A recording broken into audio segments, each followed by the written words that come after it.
Hi, I'm here to do a character ranking for Smurfs, the 2025 film, which I think is really underrated. I'm here to rank the characters, some of them grouped together because a lot of them really just go together and aren't different enough from each other to rank individually.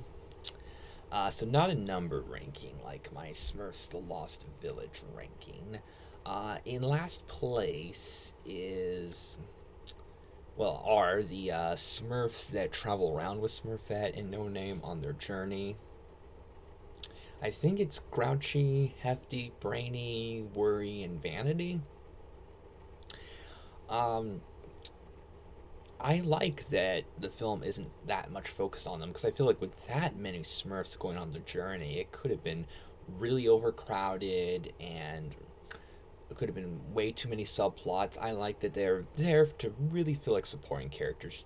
They're on the journey, but it feels like it's not focused that much on them at all. I think that really does help the film by focusing more on a smaller group of characters. So I like them being more in the background.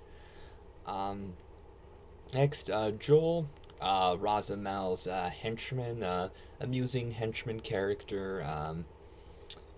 I think it's nice to have something different where Gargamel has Azrael. I feel like if Razamel had a cat, it could have seemed a little bit too similar, although it could have been fun. But I like having something a little bit different there. Next up, Ken, um, Papa Smurf's brother, who could seem grumpy and unfriendly at first, but there is some nuance to him. He is a sympathetic character and he makes some fair arguments against Papa, and he's still a very caring, Smurf. I mean, I guess person in some ways, but Smurfs in the actual sense. But yeah, Ken is cool.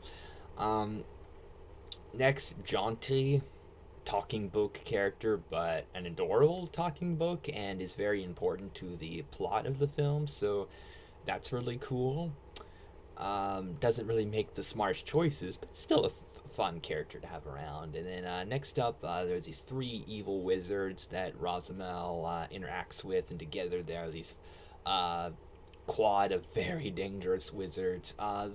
The three wizards that Rosamel interacts with don't have a lot to do, and part of me wishes they had more to do, but another part of me is glad that the film feels more streamlined, where it's focused on a very small group of characters. So I think the three evil wizards serve their role well.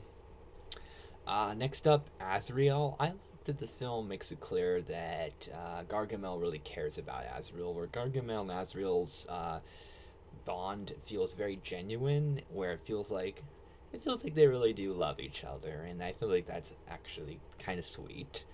Next up is Papa Smurf.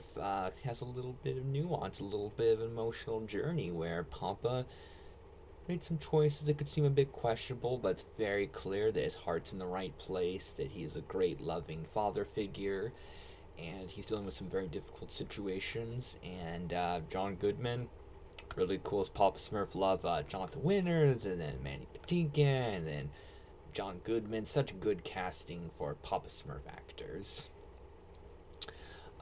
For well, actually, yeah, because I actually do have top four ranked, but for Gargamel, Gargamel is a little bit more in the background in comparison to previous Smurfs films, which was surprising. Else be the main antagonist and have Gargamel be more of a supporting antagonist and supporting character. And it allowed Gargamel to have a different role before, to be more vulnerable, to be more sympathetic. And that was really interesting, and I like seeing that new dynamic for Gargamel. So taking a character that's been used a lot, doing something different with him, I appreciate it. Three, No Name Smurf. Yeah, I guess I changed my mind. I guess it's kind of a number ranking, but kind of not, because I forgot that I had numbered the top four. So a bit of both, a bit of non-numbered ranking, a bit of that. But anyways, No Name Smurf. Uh, Kind of the main character. I mean, there's also Smurfette traveling around with him, so I guess two lead characters. But No Name Smurf, I wasn't expecting the film to focus on him as much as it did, and I think it was bold to bring in a new Smurf and basically give the film to him, and it worked. No Name is a very sympathetic character, and despite the odd name, No Name, there is some personality to him and nuance and character development, and he's very sympathetic and he's very likable. And I really like the journey and showing that everybody has a purpose and everybody's important. And I feel like doing that with Smurfs um,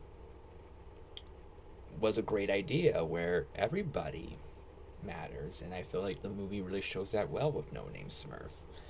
And then two, Rosamel.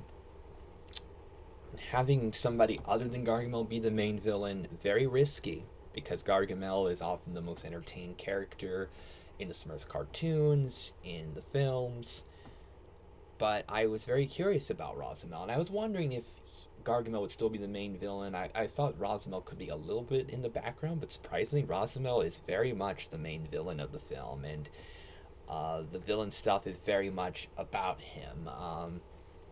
And Rosamel has some similarities to Gargamel for sure, but is an interesting enough character in his own right, and he is an interesting enough villain to carry the film. And I think he's a really cool character that I feel like he was something fresh for the Smurfs franchise, just like with No Name, and I think that's great. And I think that Rosamel is both menacing enough and entertaining enough to work as the main villain for a Smurfs film.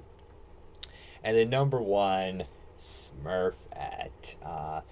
The heart of the franchise is very much the heart of the film. I think she is such a fantastic best friend for No Name. Able to be vulnerable around him and share that she's had self doubt issues in the past, like No Name has, and she still even has a little bit of self doubt in her. And she is so caring. She's a fantastic singer. She is very sweet. She's very caring, responsible, and she's able to be funny and have some really funny comedy relief moments without feeling like, oh, she's just a joke character. She can't be taken seriously anymore.